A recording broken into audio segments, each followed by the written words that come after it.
Hey, hey, hey. I'm just kidding.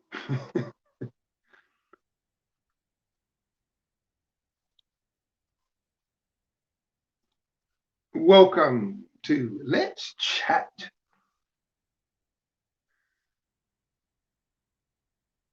I just realized I put Let's Chat, but I didn't put the chat about what. But I'll go back later and fix that. No big deal. But we'll give it a moment. Send out that notification. We'll kick off. I usually just jump right in, but I want to give it a minute. Another minute here. That notification. Let everybody know on YouTube and Facebook that we are present.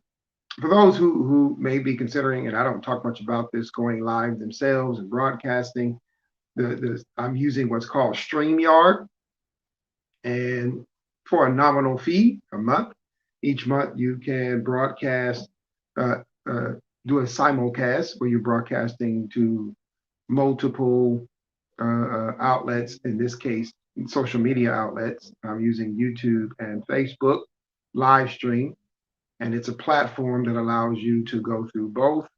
Of course, you can use it for free, but you can only do one platform at any given time. So for $25 a month, I can broadcast at the same time, simulcast simultaneously at the to YouTube and to Facebook. So that being said, 9:01, let's get cracking in this. I'm looking at my information here.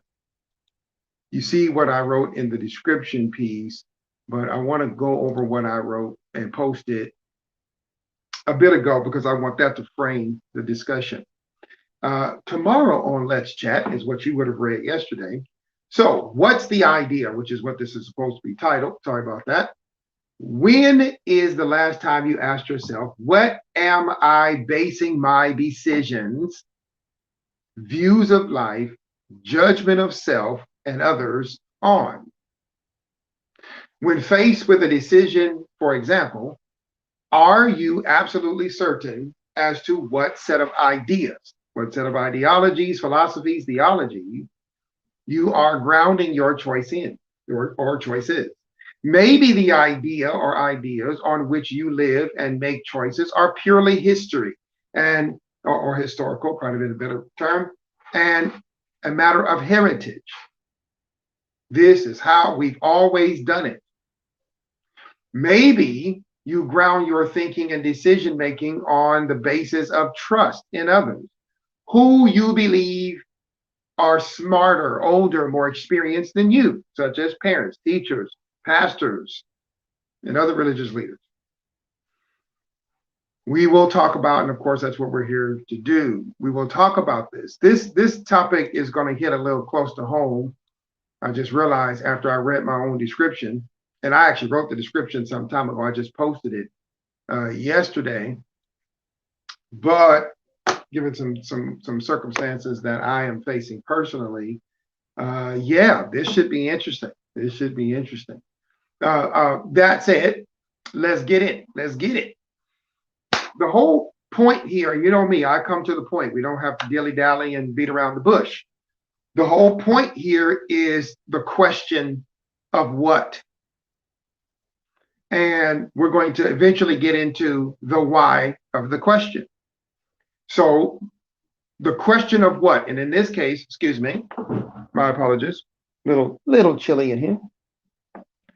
And in this case, the question is in regards to what do I base my life choices, how I treat people, all of it really, what do I base it on? And so we're questioning the what that goes on where in here. I want to be very clear. What we're questioning is the what of what happens in here. And I get the sneaky suspicion, if we're all honest with ourselves, this is why we don't necessarily do it until we're forced to.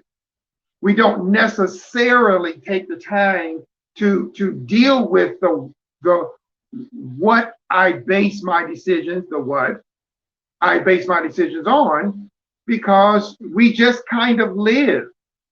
Last week, we talked about this kind of learned behavior. Not going to go back to that because these are not necessarily directly connected. But and those of us who are raising children or have raised children, this might hit a little close to home. Like I said, there's some personal stuff going on with me and in my household, but we're going to tough our way through it. This becomes an extremely important subject, but I believe it's a subject that often just goes undealt with, because for most of us, it might be an issue of heritage or history. It might be an issue of culture. This is just how my mama did it, how grandma did it. So I do it the same way. That's one thing if you're talking about cooking something. If you're talking about cooking a favorite meal of the family and you're cooking it in the traditional way of the whatever culture, that's cool when you're talking about cooking food. But when you're talking about the ideas that undergird why you speak to your children a certain way, the ideas why you speak to your spouse a certain way, the ideas behind why you handle your job and your money, when you deal with the thoughts or the ideas, see how I'm doing that? When you start really questioning, which again, I don't believe many of us do. I don't really think we stop and ask ourselves, and yes, I include Christians. Oh, I'm gonna get to you, because I think it is as dangerous for those of us who call ourselves Christians as it is anyone, because we are presumptuous about what we are thinking and therefore what we are doing. Now, to frame this even more, yes, as a trainer of ministers and pastors and things like that, yes, I do. I train. And as one who disciples or trains people, I have presented a construct, a framework for which to handle dealing with sin and some other things, and that's ideology justifies practice. That the very ideas that unbelievers have, and we'll find it's not just unbelievers in a moment, the ideologies or the ideas, ideologies is really just a set of ideas, ultimately, if you just cut down to it, the philosophies, and if you're Christian, hopefully the theology, but anyway, that frames our how we justify what we say and do, our behavior, is what we often overlook. And because we overlook it, are you ready? You know me, I don't pull punches and I don't waste time. That's why we are able to continue to make the same kind of mistakes over and over and over and over, and we get frustrated and we get depressed and we go into our little pity parties and all the things we do, and we'll drink a little bit more, smoke a little bit more, and do a whole lot of other things a little bit more, trying to make ourselves feel better instead of doing the hard work of stopping and saying, the issue doesn't lie with what I just did, even though it's something I've done before. The issue has to be something else, because I keep doing the same thing. Even if it seems different when I'm doing it, it keeps coming out the same way. Why do I keep getting the same results? At some point, there is one more level that most of us, including myself, until the last 6 years of my life, almost 7 now, I did not want to deal with, and I suspect most of the people I've given advice or counsel to did not want to as well, which is why we think what we think, and what are we thinking in the first place? Where does those ideas come from? And should we not maybe possibly challenge some of them, maybe all of them? What are we afraid of? What do we think is going to happen if we challenge how we were raised? What do we, up here? I'm not talking about calling our mamas and daddies. No, I mean up here. Stopping and actually challenging our thinking. Now, last week, we talked about, assessing our feelings by our feelings.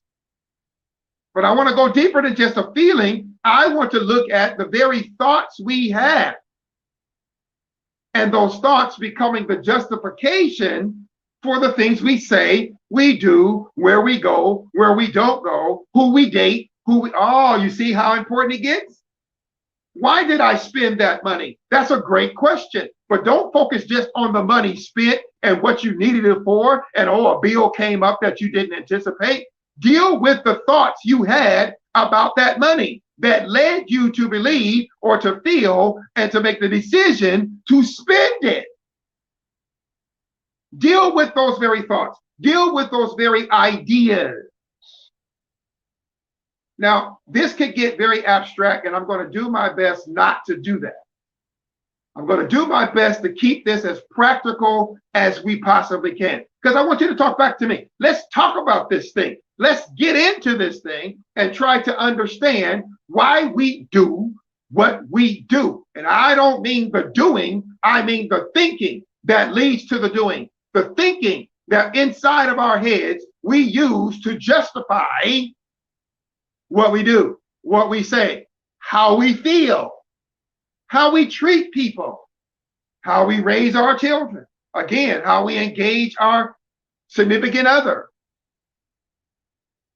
What is that thinking? What is the boundaries of that thinking? Are there any qualifiers?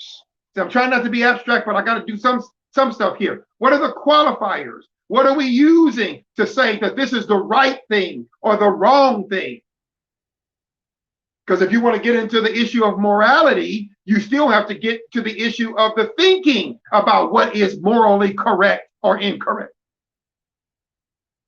If you say to me, Gabe, a racist, I'm not going to talk to you about the racist things they said and did. I'm going to talk to you about the thinking that encapsulates, that undergirds the actions that are racist. If you tell me about a man being a misogynist, if you tell me about somebody being prejudiced, if you tell me about somebody being a liar, if you tell me about somebody being a cheater, if you tell me about somebody's actions, I want to know, have you uncovered, unearthed their thinking? That's what I want to know. Have you dug deeper, or are you just simply so enamored or so upset with their actions and their behaviors that you can't get any deeper?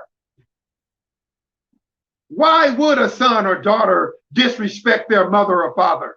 It don't even matter to me, Gabe, because where I come from, you just don't do it. I was of the same disposition not that long ago. I was of the same attitude. You just don't show disrespect. I never even bothered to try to figure out where I got my definition of disrespect from. I never even bothered to question it.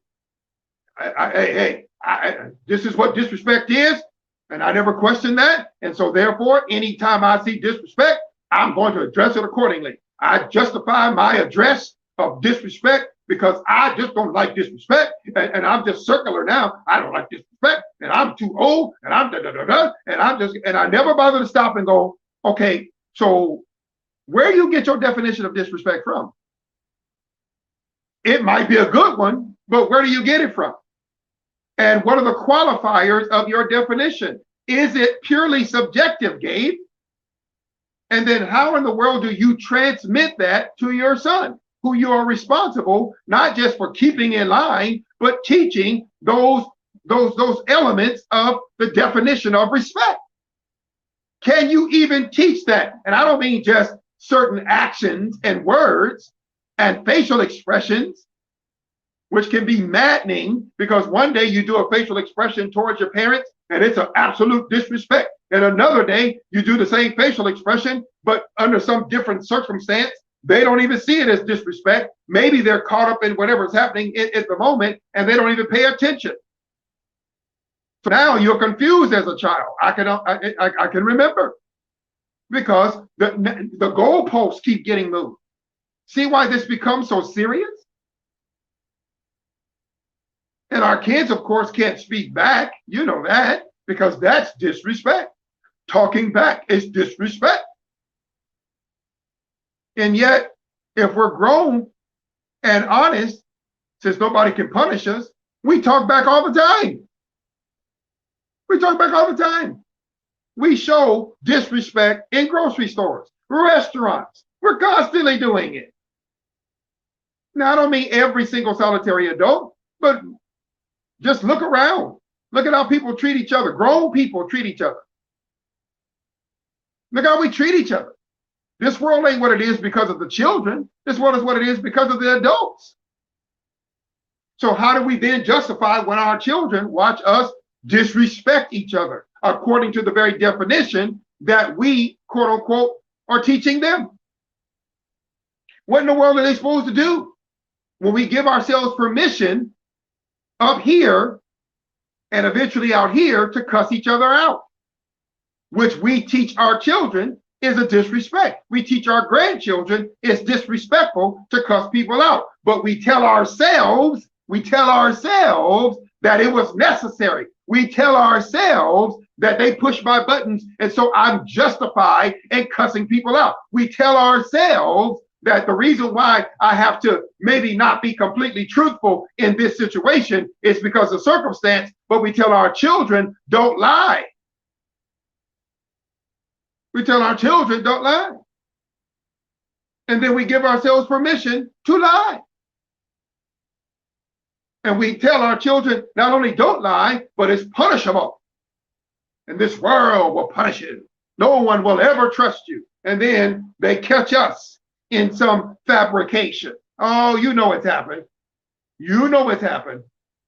A promise that you knew you weren't going to be able to fulfill. I'm not talking about a circumstance jumped up and so that's why you couldn't keep it. You know what I'm talking about. Talking about you saw their sad face because they wanted something that you knew you couldn't purchase, or you go someplace you knew you couldn't take them. So you just, oh, okay, I'll take you. Or I'll do this. Well, I promise I'm going to do this. And then you don't come through. And then you tell them, well, that's just because your room ain't clean. That wasn't even a condition originally when you said you would take them. That wasn't a condition of taking them to the thing. What did their room being clean or their behavior at school or whatever the case have to do with you doing something you promised? I promised. So now we have just sent a mixed message because, and that was born in here. Oh, I know this is a tough conversation because I went right for the jugular. I went right to parents and children. And my son is 15 to 20 feet away from me in his room. I'm not stupid. He can hear what I'm saying. So he can sit there and go, now does dad come through with the things that he says? Does dad come through with what he says? Obviously, I ain't scared. So you have to understand then, I think that really the lowest, the deepest place, let me say it that way, that we can go is to ask ourselves and to put ourselves on trial. I'm not talking about somebody putting us on trial. I'm not talking about being checked by your children or your husband or your wife or your boss. I'm talking about checking ourselves. I'm talking about checking ourselves. I'm talking about being willing to do the hard work and ask ourselves the tough questions. Why do I even think what I think in the first place? Where, you ready? Where did it come from? Now, I can't sit here and try to cover all the bases of all the possibilities, but I can bring up a few. Where did my child rearing style come from? Where did it come from? Is it mine or did I get it from someone else? And I borrowed it from someone else, but did it really work on me? Let me get in trouble. Let me get in trouble. I like getting in trouble. Let me get in trouble. It's good trouble. It's good trouble. So here's a statement I hear, I see, I've said. Back in my day, you know, kids was tougher because you get a whooping for anything. You get a whooping for anything. Anything. Boy, they hit you with a tire track. They hit you with a pipe. They hit you with the belt. They hit you with the edge of a broom. They just beat you and send you to your room. They wouldn't even let you eat. And we sit there almost bragging. But let me ask a question to those of you like myself who've made those statements. Why are you making those statements? More importantly, okay, so you believe that was the right way to be? Did it work on you? Did it keep you from doing things that you weren't supposed to do? Because that was the point. I ain't stupid. That was the point. Grabbing anything immediate and throwing it at you was supposed to keep you from doing things you were not supposed to do. So did it work? Did you ultimately do everything you were being told to do with no disrespect, no back talk ever? Or did, in fact, despite the use of the belt, oh yeah, I'm talking about your mamas, your daddies, your grandmas, your grandpas. The fact is, there's still prisons. The fact is, there were kids still being rebellious. The fact is, there were kids still drinking as children. There were kids still smoking. There were kids still looking at Playboys. There were kids still jumping out of windows and running over to friends' houses and getting home late and literally, in some cases, fighting their parents. Back in the day, in the 40s, they did it. In the 50s, they did it. In the 60s, they did it. In the 70s, when I was born, they did it. In the 80s, they did it because my friends were doing it. In the 90s, when I graduated from high school, they were doing it, and they're doing it in the 2000s. So while we're bragging on the ideas of beating our children senseless and punishing them to no end and blaming social media and blaming cell phones, what kind of madness is that? While we're blaming the fact that the world is acting the way it acted, yeah, but let's talk about the fact that when we were children, there were some of our friends who were already drinking and sneaking daddy's booze. But wait a minute, what about getting whoopings and beatings? What about all of the scare tactics and take you and lean you over a cliff? And if you don't act right, boy, I'll throw you off the cliff. Hello? Ain't nobody gonna talk? We're bragging about those things because we're grown and ain't none of us gonna suffer it anymore. But here's my question, then why don't you raise your children the same way? Why don't you grab switches from and grab extension cords? Why don't you do it? If that worked and that's the way to do it, why don't we all do it? Why don't we all start grabbing extension cords and broom handles and throwing our kids up against the wall and threatening their very existence? Why don't we all do it? Why are we doing it differently? Because that's the implication of what we're saying, that we decided that that's not really the way to go. Why did we decide that? And then we have the nerve to look at our children, and some of our children are now grown, and go off on them and say, yeah, look at how y'all act. Y'all just weak. Who raised them? We did. I just so happen to have a 12-year-old, but I'm old enough to have a grown child. As a matter of fact, I'm old enough to be a grandparent.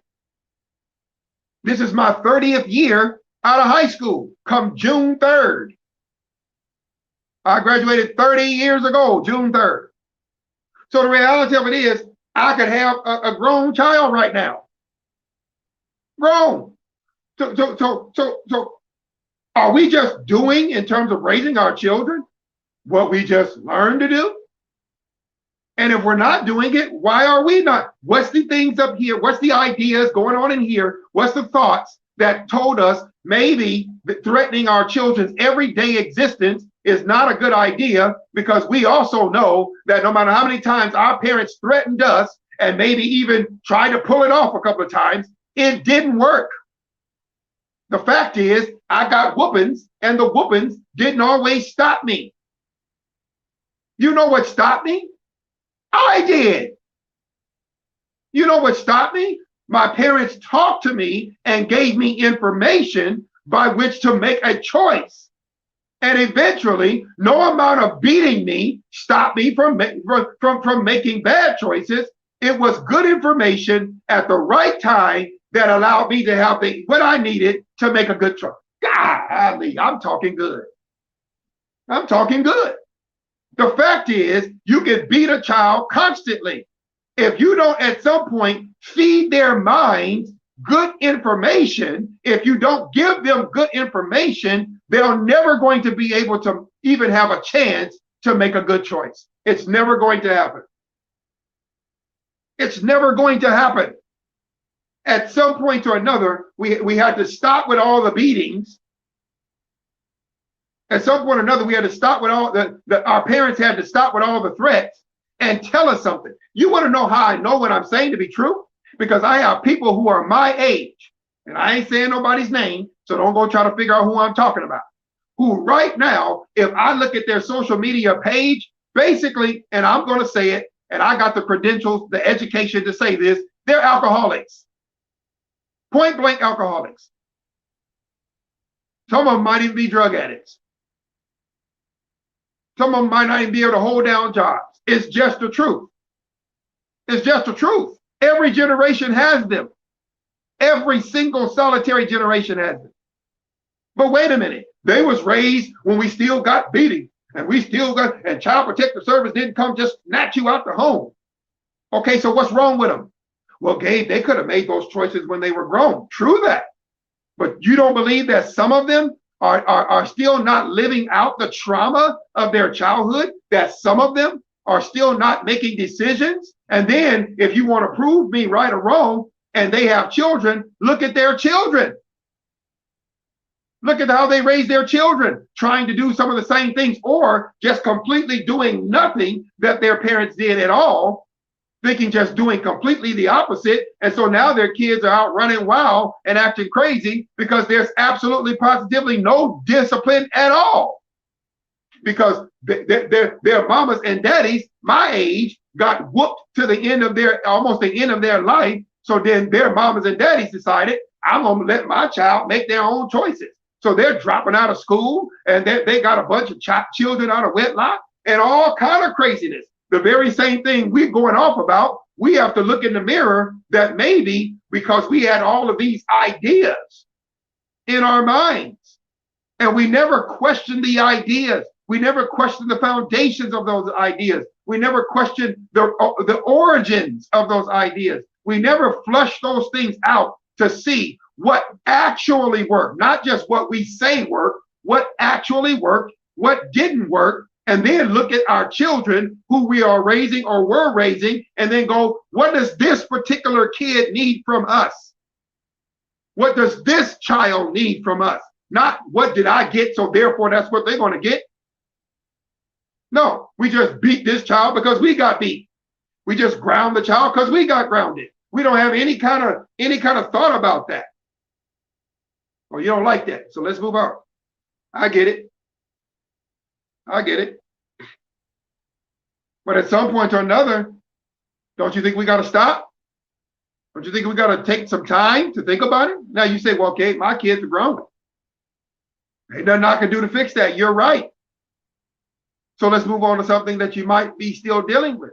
How about relationships? Men and women. Dating. Again, where does your ideas about dating come from? I'm not going to get into dating, but where do your ideas about dating come from? Where do your ideas about what a good man or a good woman is come from? Where do they come from? Now, for those of you who are Christian and you say the Bible, you and I going to have a talk, because the fact is the Bible does not address dating. And if you just want to put the Bible in a framework to understand it, the Bible is not ever going to deal with long-term dating with no intention to get married. So I'm going to tell you right now, I'm not saying it's unrighteous, but if you're listening to me and you so happen to be a Christian, but you're saying things like, I want to date, but I don't want to get married, you're not going to be biblically sound at all. It's impossible, because the Bible does not offer a condonance to long-term dating with no intention to marry. You're just basically friends. It's better to just call yourself a friend than to get into some exclusive, isolated relationship. And you know what I say when I say exclusive, what I mean. Ain't nobody dumb. If you're talking about you are Christian and you're in an exclusive, why are you in an exclusive relationship? Unless there's something you're doing. We ain't got to talk about it. Come on, come on. We grown. We ain't got to say it out loud, but we know what I'm talking about. How you a Christian, you don't really want to get married, but you don't mind being in a long-term, exclusive dating relationship. What do you mean by exclusive? Emotionally exclusive? Mentally exclusive? Spiritually exclusive? Come on. We know when we say exclusive, what we mean. We know. We know. Y'all don't even think about it when you say stuff. You don't think about it when you say stuff. I could have named this Think It Through. Again, my point here is not to get into that. My point is to say, have you really stopped to think about the ideas, the ideologies, the philosophies, the theology for those who claim to be Christian, that undergird and that support and that substantiate and that offers a justification for the words, actions, and deeds that comes out of your life? That I'm gonna stay right on that point. That's the question. So what's the parameters of your thinking in regards to getting into a relationship? I'm a Christian woman, I'm a Christian man, and I want to date a Christian. Okay, tell me what that means. I want to date somebody who goes to church, to the place called church on the regular. Okay, and what does that mean? What do you assume that means about them?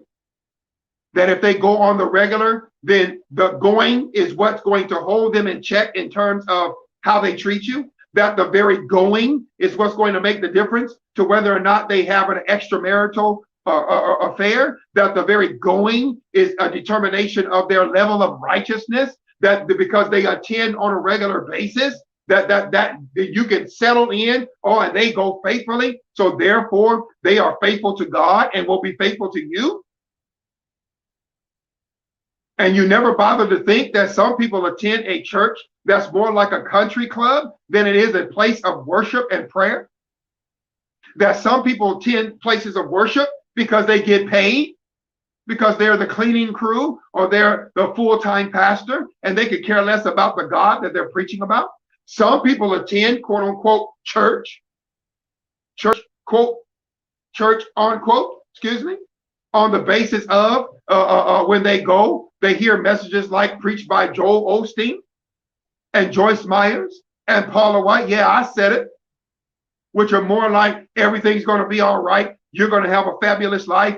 God loves you so much. Everything's going to be good, which is not Bible, not even remotely close. But they go faithfully because they love hearing messages. The Apostle Paul said that itching ears, keeping up teachers to themselves. They just want to hear guru style, Oprah Winfrey style, Eckhart Tolle style messages that tell them that all it ever tells them is that all things are good, everything's going to be great. Once you get that job promotion, once you sell those book rights, once you make that $1 million, once you get that new car, once you get that new house.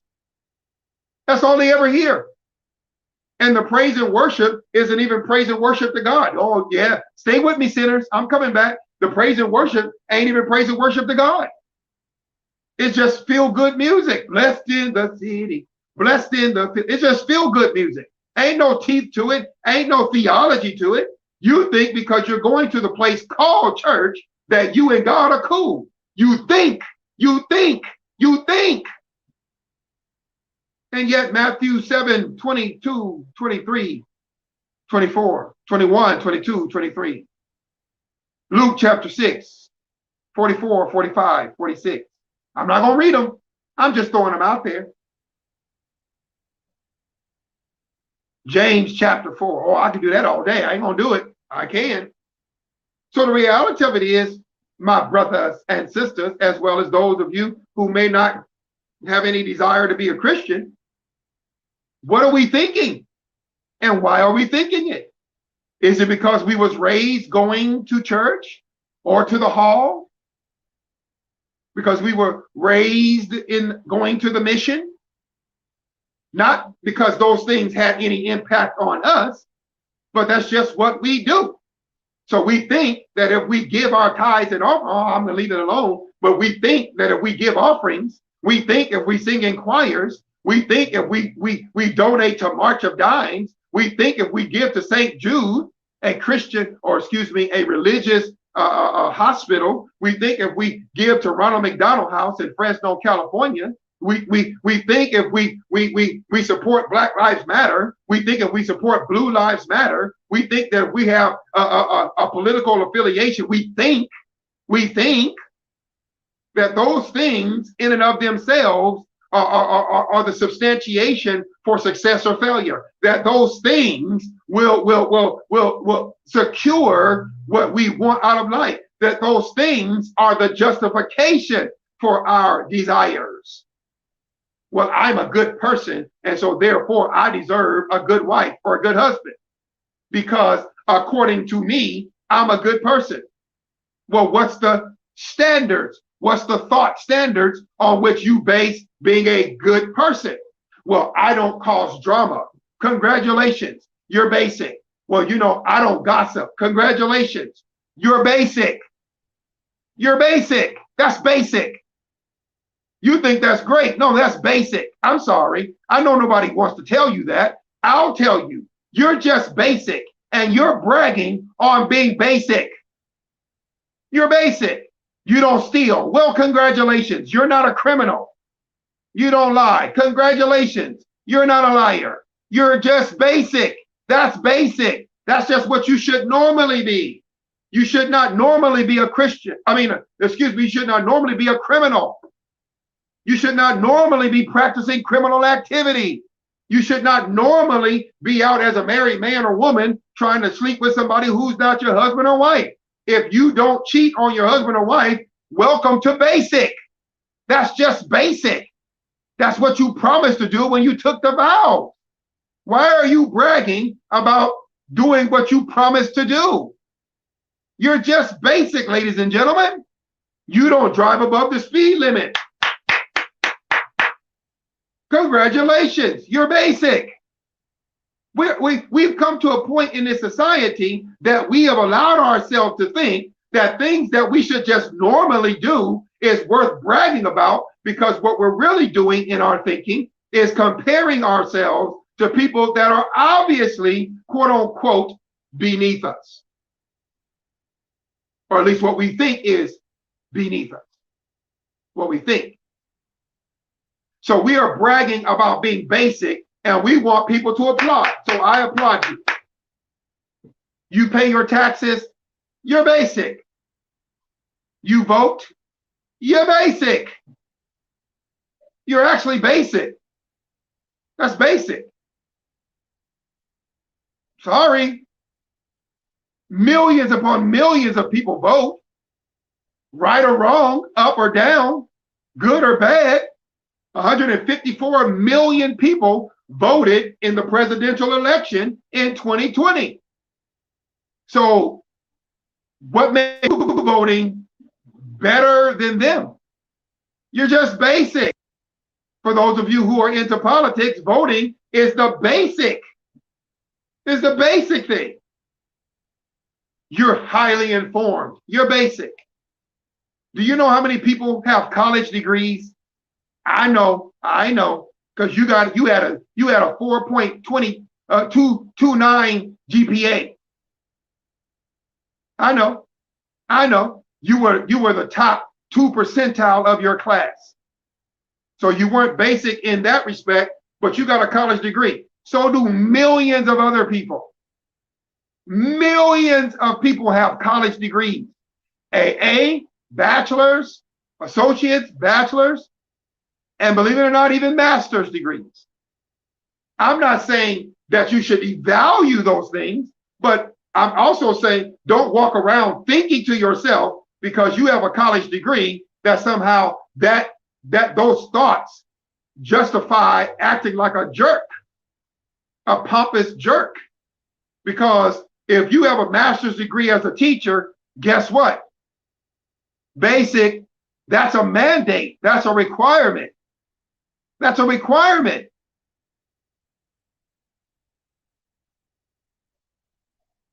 That's a requirement. If you are a lawyer and you passed the bar, congratulations. But guess what? That just made you basically a lawyer. That doesn't make you a good lawyer or a bad lawyer. It just makes you a lawyer. You're basic. Oh, I know you don't want to hear it, but this is what we've got to do. We've got to deal with our thinking. We've got to ask ourselves, why are we thinking the way we think? Are we bragging on things that really just make us basic citizens? In this case of the United States or whatever country you live in, paying your taxes and driving the speed limit and not breaking the law, that just makes you a basic citizen. That's what you're supposed to do. What you're supposed to do. You cut your grass every other week. Congratulations. You water your grass. Your grass isn't brown like some people. You're basic.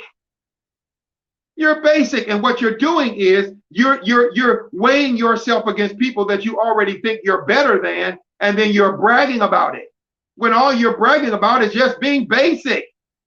You're just basic. And there's nothing wrong with being basic.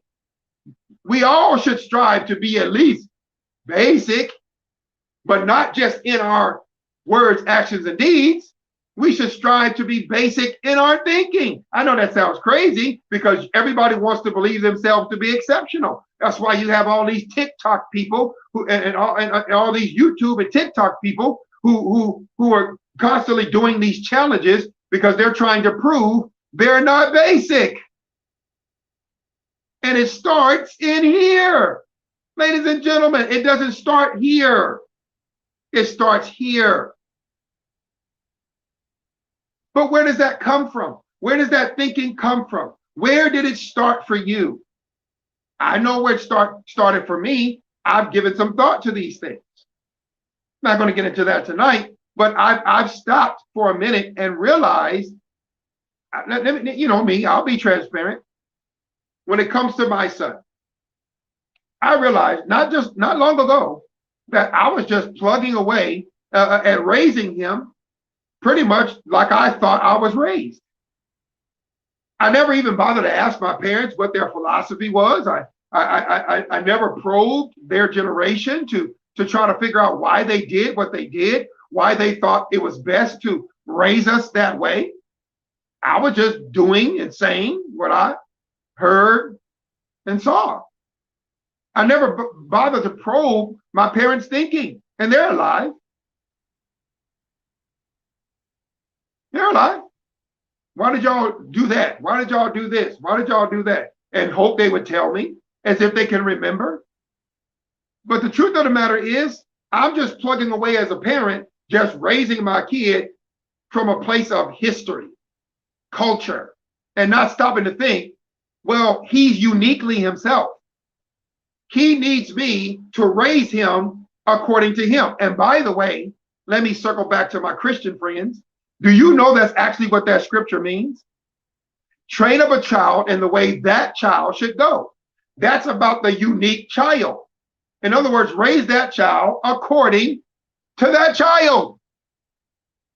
That's actually what that scripture is talking about. Train up a child in the way they should go is not train them to become Christians, which, by the way, you can't train your child to become Christians, which is why this notion that I raised my child right because I took him to church every week and 3 or 4, 8, 9, 10 times a week is a misnomer. I know you don't want to hear that, especially from a pastor, but the fact is, I know pastors whose children won't step foot in a church till a wedding or a funeral. They won't do it. They won't do it. Okay, that's just rebellion. Rebellion against God or rebellion against going to a building. See, you ain't never thought about it, have you?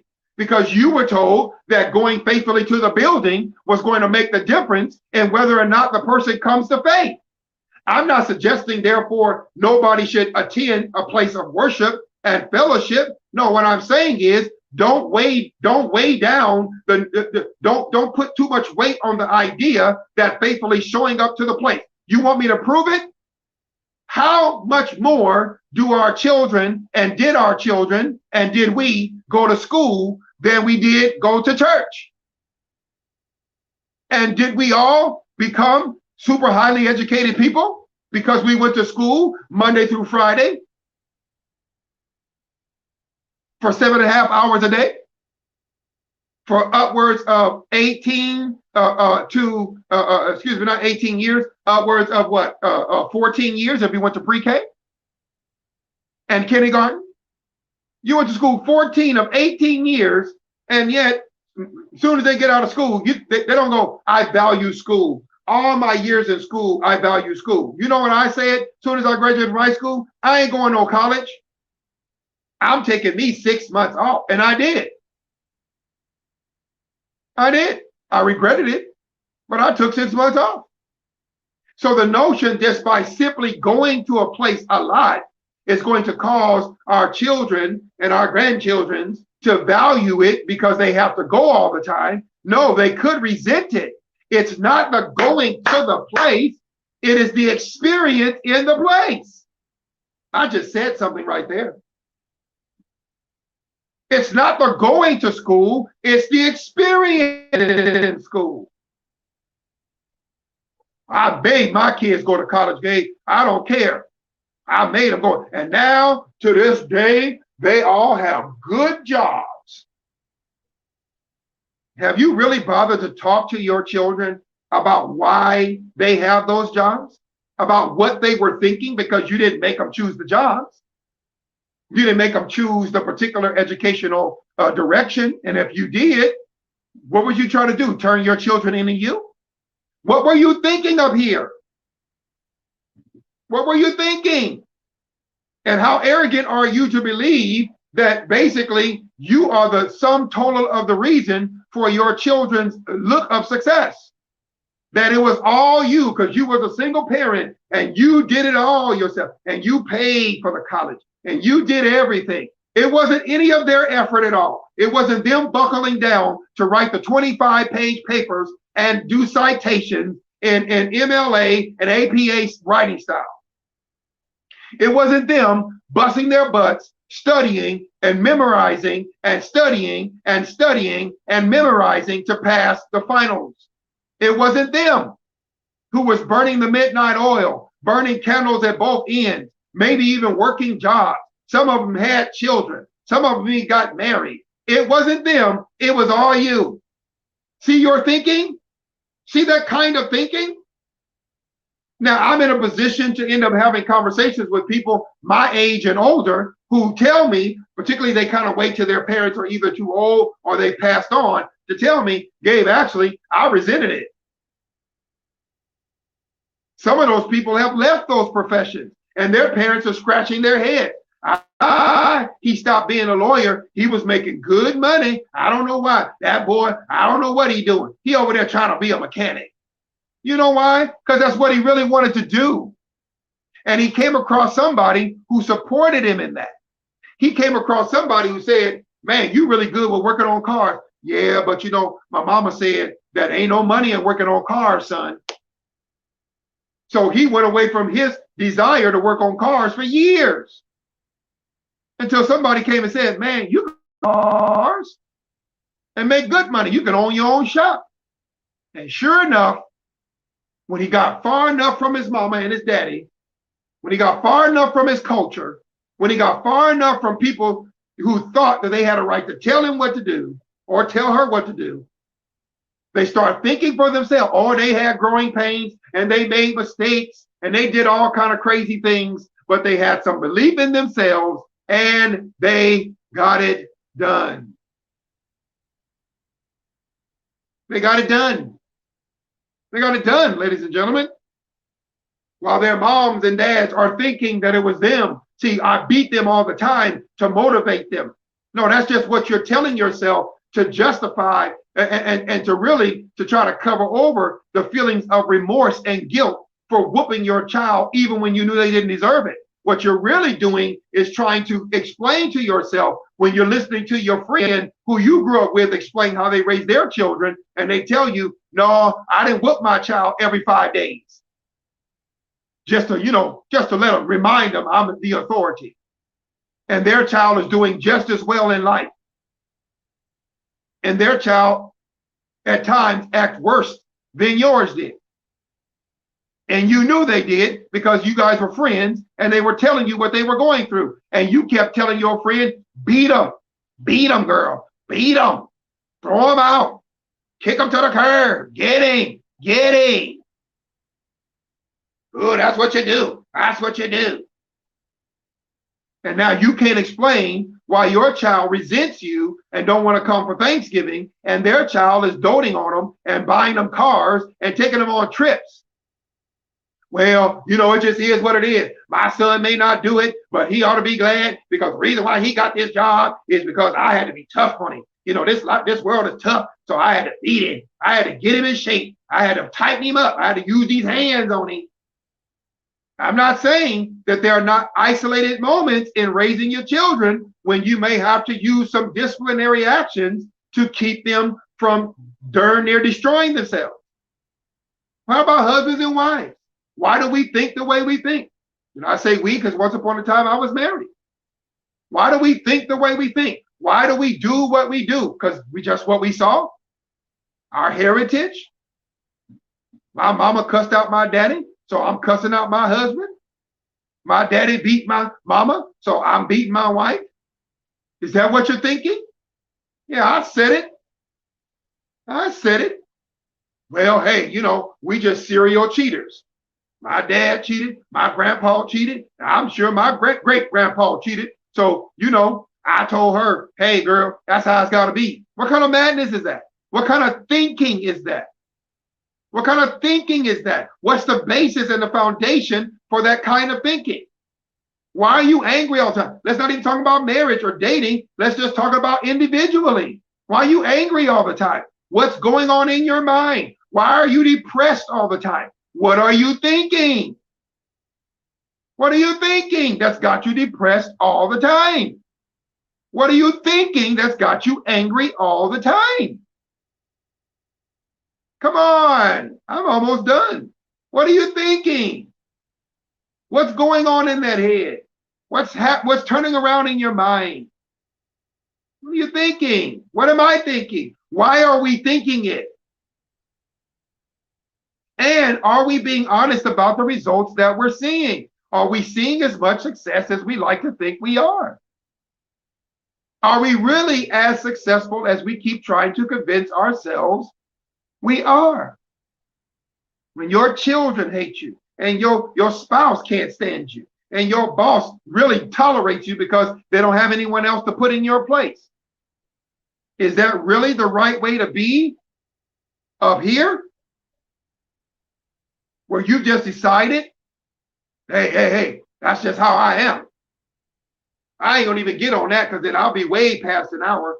That's just how I am. You weren't born that way. You didn't come out of your mother's womb born going off on people. That's just, hey, gay, that's just the way I am. No, that's just the way you think you are. That's just the way you think you are. Do you understand how serious this is? That's just the way you think you are. And people around you have gotten so accustomed to you being that way, you found some kind of weird place of existing where even though it's eroding you from the inside out, you're just going to live it out. Hey, Gabe, I'm 50 years old. I'm 60, 70, 80 years old. I can't change now. You know what you're talking about is your thinking. And what you mean by you can't change is you don't want to address your thinking. Well, you can't teach an old dog new tricks. That's another one of them ignorant statements that people use to cover over and justify stubbornness. Stubbornness. You're stubborn and you found a nice little cute phrase to cover your stubbornness. You're flat out stubborn. I know people, unfortunately, who have recently died out of sheer stubbornness. I'm not even talking about the pandemic. I'm talking about other health issues, diabetes in particular, kidney failure in particular, things that could have been changed and could have been affected by proper eating, by a little exercise. It is a tragedy to hear people die, not of cancer that just spreads and there's nothing you can do about it. No, of things like sugar because of their thinking. Gabe, I'm too old to eat differently. I'm just too old. It's just it's just too late for me. Well, what did the doctor say? Well, the doctor said if you change your eating habits, you can add another 10 years to your life. You don't want those 10 years? Well, I ain't saying that, but just, I just like my bacon. I gotta eat my ham at Thanksgiving. I gotta eat my this, that, and the other. I don't want to work out. I ain't going to no gym. People looking at me crazy. So you're stubborn. You're just flat out stubborn. You don't want to move. You don't want to get up off nothing. And so you basically cut years off your life. You cut years off your life out of sheer, unadulterated stubbornness. Period. Period. Hey, I might as well just give up on things that you can change, things that you can do something about. But your thinking is at the heart of why your life is what it is. Now, this ain't a Christian topic. This is a life topic. Let me say I told you, hang with me. Let me say to those of you who might not be Christian or you may not believe in God, don't grant yourself some kind of weird excuse to just blow through life thinking what you think. When I'm done with this broadcast in a couple of minutes, take a real hard look. And if you're watching this back at any point, take a real hard look and ask yourself, why is it that I think what I think? Why is it that I do what I do? Why? Why do I think this way? Why do I continue to think this way? Not why is it that I keep getting into bad relationships? No. Why do you keep thinking the way you do about relationships, which is why you get into them? Say what? I know. Think about it. Notice what I just said. Think about it. You have to admit to yourself, I hope you do, that our thinking is at the heart of our doing. What we think is directly connected to what we do. What we think is directly connected to what we do. Period. Without question. Period, ladies and gentlemen. So I'm done. I wanted to get that to you. I didn't want to get into too much in terms of specifics. I did hit that parenting thing hard. This weather change is just murder. Sorry about that. But I want you to think about it. You may not go right for particular subjects. Just deal with your overall thinking. And you may find out what you think is good stuff. In other words, not good like positive or negative, but I mean, it is helpful. It has helped you be strong, helped you be solid, if you will, in very real areas. When people call on you, they can truly rely on you because of the way you carry yourself, and you carry yourself the way you do because of the way you think. Have a great weekend. We'll be back next week. For those of you who are wondering what's going on with Tuesdays, just stay with me. I do work in the evenings and Tuesday, Wednesday, Thursday, even Fridays and Saturday mornings in particular. So it's by the time I get through working, I've been talking. I do telehealth. I do telephone conversations.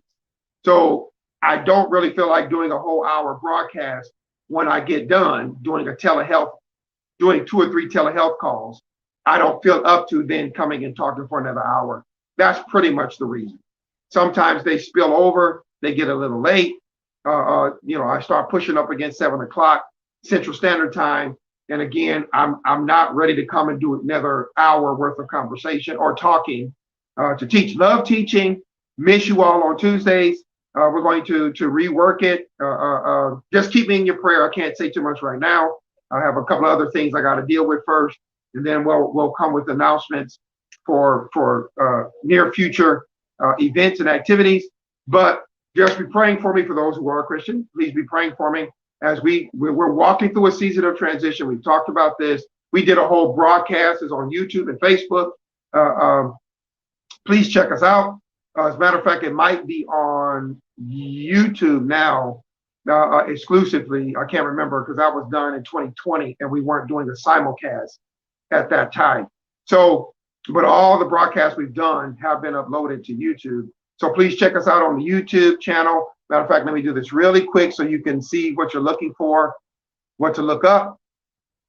This is the logo. It has the Victory in Christ Broadcasting Channel. That's our logo. So when you type that in on a YouTube search bar, and you'll see a couple of different groups that show up, but that's the one you're looking for. So please check us out there. You see the information scrolling on the bottom. You don't need me to say anything about that. If you feel led to do anything, and people continue to contribute from time to time, I thank you. It's highly appreciated. But have a great night and rest of the weekend, and we'll catch up with you next week.